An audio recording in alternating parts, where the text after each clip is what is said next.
Dr. Romo and Dylan Radigan.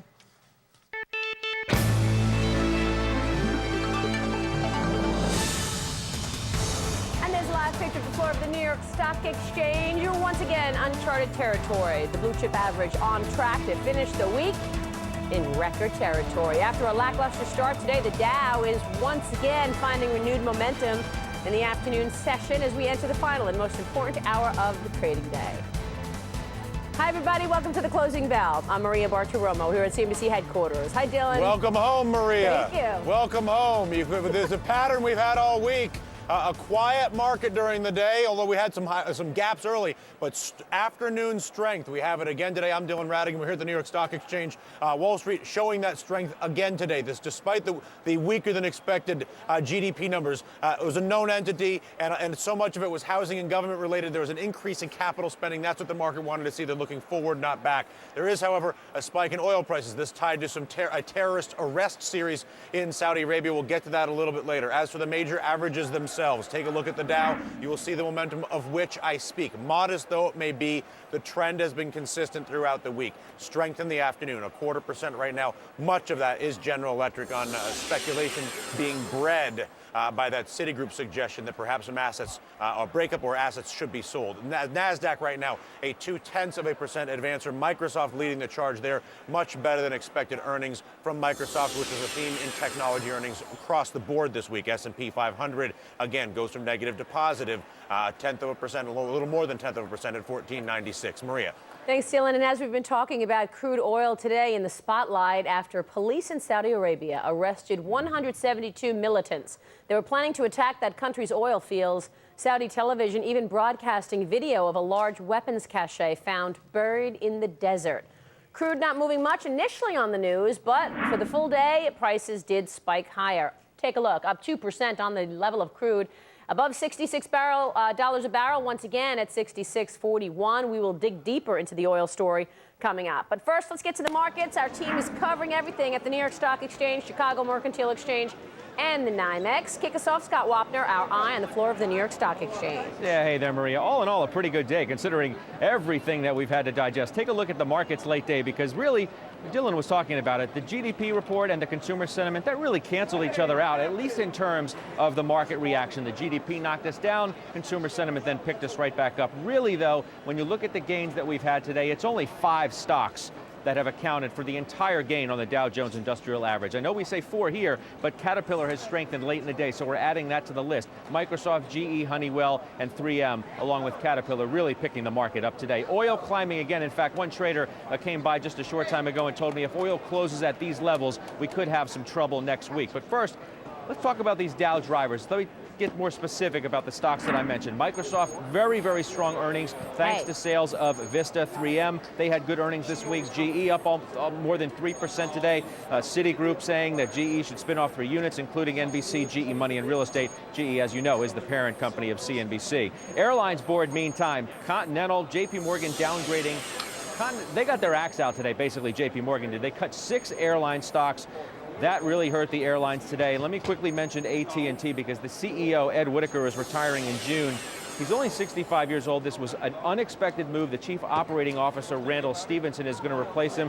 However, do not feel too bad on this Friday for Mr. Whitaker because he is going to be leaving with $160 million in deferred compensation and pension. He's also going to make more than $1 million a year for 3 years as a consultant to the company. Not bad work if you can get it. That's the story here, and I think we're going back to you, Dylan. Thank you very much, Scott. As we touched on, investors also reacting to the government's weaker than expected first quarter GDP report. But there is a couple of key elements here. Much of the weakness, housing related, we knew that already. Also, much of the weakness, government spending was weaker. That's something that is less concerning than fundamental free market capital activity, where capital spending was actually up. So how did the bond market deal with it? Well, Rick Santelli live in the Chicago bond pits with the answer to that question. Rick. Well, Dylan, you're exactly right. 17% down in housing subtracted 1% from GDP. Inventories, they subtracted about 0.3 and if you from the GDP number. And if you looked at the trade deficit, it subtracted about 0.5%. What am I getting at? It's the dynamic scoring of what's taken away and what's coming to the party. And that could change as the year progresses, but it wasn't good news. But rates still moved a bit higher. As a matter of fact, if you look at all the following one-month charts, 10-year note rates are moving up. This is the highest yield close for 70 since the 16th of April. One of the reasons, obviously, it isn't the Epperson. What a day today, Rick. Oil prices surging over $1 today. Really the biggest surge coming at the end of the session, closing at 66.40 on the day. And it was somewhat of a delayed reaction to this incident with Saudi Arabia that we've been telling you about. But when traders realized 172 people arrested, $32 million being seized, what does this mean in terms of what other plots could be out there? You never know, and you never know going into a weekend what the market might hold. That's part of the reason why we saw the rally across the board in the energy complex. Saudi Arabia, of course, is the world's largest oil producer, and very interesting week next week. Back to you. All right, Sharon, thanks so much. And oil finishing up sharply today, as we mentioned. Initially, very much a muted reaction to the Saudi developments. By the end of the trading day, though, oil was up about 2%. Joining me now to talk about what was behind that move, real concern or just a matter of short covering. Jan Stewart, global energy economist with UBS, along with Andy Lippow, president of Lippow Oil Associates. Gentlemen, nice to have you. Welcome to the closing bell. Good afternoon, Maria. So what do you think? Do you think that... you. We'll talk with you soon. Dylan. All right, well, those energy concerns, along with the GDP growth, shaped up to be a morning speed bump for what is a definitive bull market at this hour. The Dow continues to power forward. Joining us, Jeff Mortimer, Chief Investment Officer of Equities at Charles Schwab Investment Management, along with Robert Zagunis, Co-Portfolio Manager at Jensen Investment Management. Robert, I will begin with you. If you had to own a sector from here, fresh money going into the run, not just of today or this week, but of the month that was April, what do you feel most comfortable putting new money into right now, Robert? Well, the companies that drove the Dow today, it's sort of remarkable because there were a really limited number of 5 companies, and we own GE, 3M, and Microsoft, and certainly they're just getting started. So, maybe not as much as a sector, but certainly the companies. We bought Microsoft last fall based on what we thought was really remarkable fundamentals, but we're company specific, and within sectors you're going to get some real stars and some that aren't so good. So we focus on the companies. Well, let's talk. Let's talk about General Electric.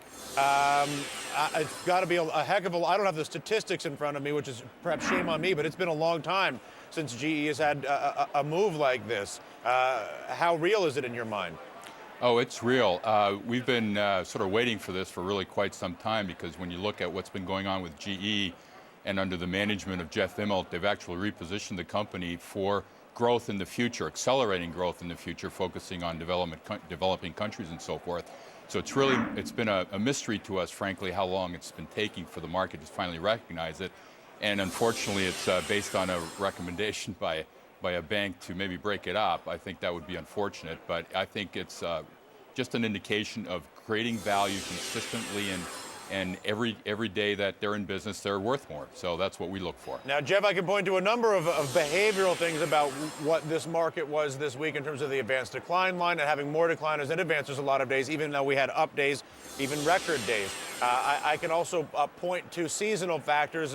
We all know the saying, sell in May. Now, that just because it rhymes doesn't mean it has any particular merit to it, but if you look at a chart going back to 1970, seasonally, this is a weaker time of the year. Should people be taking advantage of this moment to get out? We certainly would not recommend that. I think while milestones are wonderful, it's a 13 with 3 zeros behind it, and we have to remember that diversification is key, and looking from a PE level, you actually have a market that might even be more reasonably valued now than it was at the beginning of this bull market. Earnings have certainly been great, along for this ride, and so we see this as just a time, hopefully a continued bull market. Yeah, let's talk. I only have about a minute left of this conversation. Let's talk about the calendar for next week. Procter & Gamble, Verizon, stand out. Hilton is also in there. You're going to get more of the lodging names. Do you expect, Jeff, that the earnings next week will continue to perpetuate the thesis developed this week? You know, I think the market this week was incredibly resilient. And in today's numbers, for example, I love to look at how markets react to numbers like today. And I just think, again, if earnings come in up in line or you get some more positive surprises, I think you've passed a nice level at 13,000. I think if earnings continue to be good, the market will continue to push higher. All right, listen, gentlemen, a pleasure to have you both. Have a good weekend, guys. Thank you very much.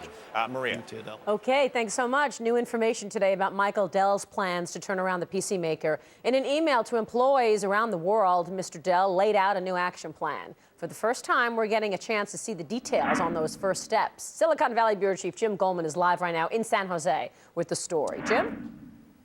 Yeah, Maria, Michael Dell has been under enormous pressure to come up with some plan to stem his company's ongoing and significant. So I guess, Dylan, we'll have to wait and see. And everybody's so good at that, Jim. Thank you very much.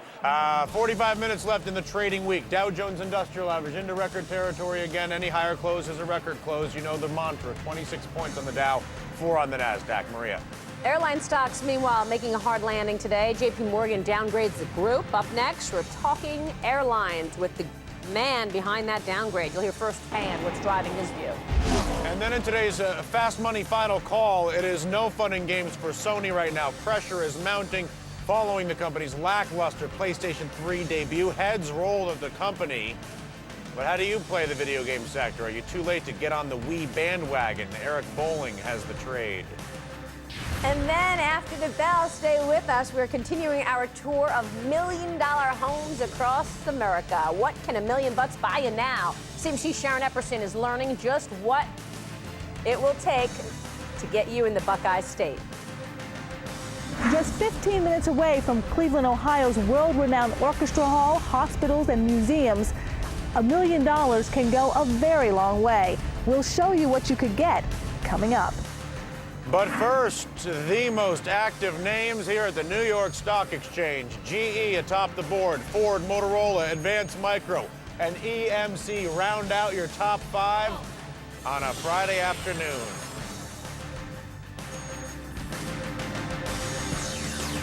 You're watching Closing Bell on CNBC, America's business channel.